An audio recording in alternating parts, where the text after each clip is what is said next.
The videos are funny and they make me laugh. Funny videos, dance videos. Most of people have their friends on there, and it's easy to keep up with their friends if you're not hanging out with them. How it feels to be alright.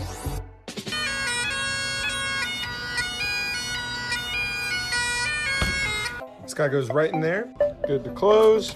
Take the other end. Slips right in there. And locked, my guys. Trying to stay inside the lines.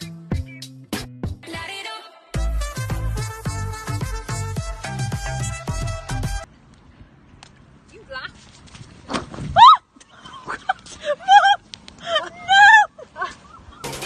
Never let you go.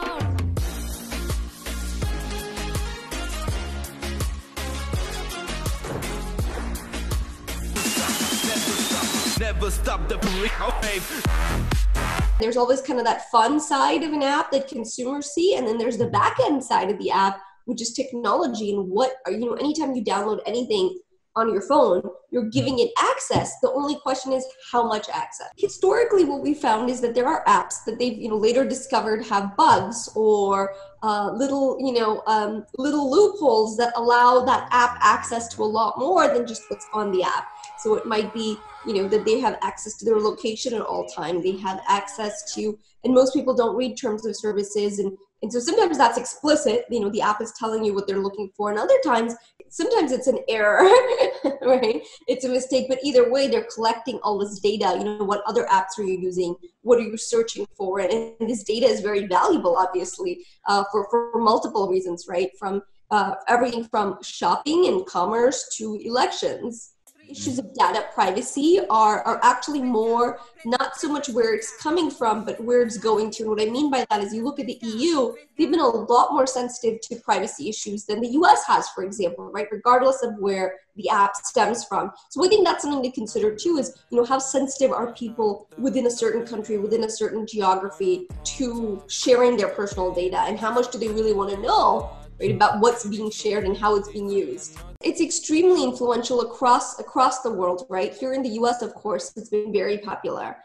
In India, I do think it's, was very popular up until a certain point, and it being banned, of course. So I think at some point, they'll probably reopen it again. There's talks right now of Microsoft buying. If that happens, I totally see India allowing it again. I'd be really disappointed if it shuts down, I guess. Because, people get addicted to it and they can't stop. There's still other social medias. I mean, yeah, it would be pretty upsetting to lose something that I watch, but I can find other funny videos. It's not like my life's, but for some people it is. We give everything to Google and Apple, so it's pretty much the same, just another company that we're giving it to. But I guess in this case, are we giving it to the Chinese government as well? We would just be trading one company for another. So instead of a Chinese company owning it, now Microsoft would just be data mining everything from everything that kids are doing or people are doing on TikTok. If we're going to force this one company to do it, why don't we do it for all the other companies as well, and maybe toughen up the privacy laws with all of these apps.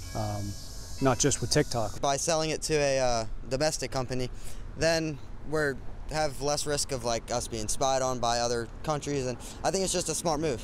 I mean, I've heard Instagram's coming out with a thing kind of like TikTok, so I think it will just kind of migrate over to that, and everything will be fine. Yep.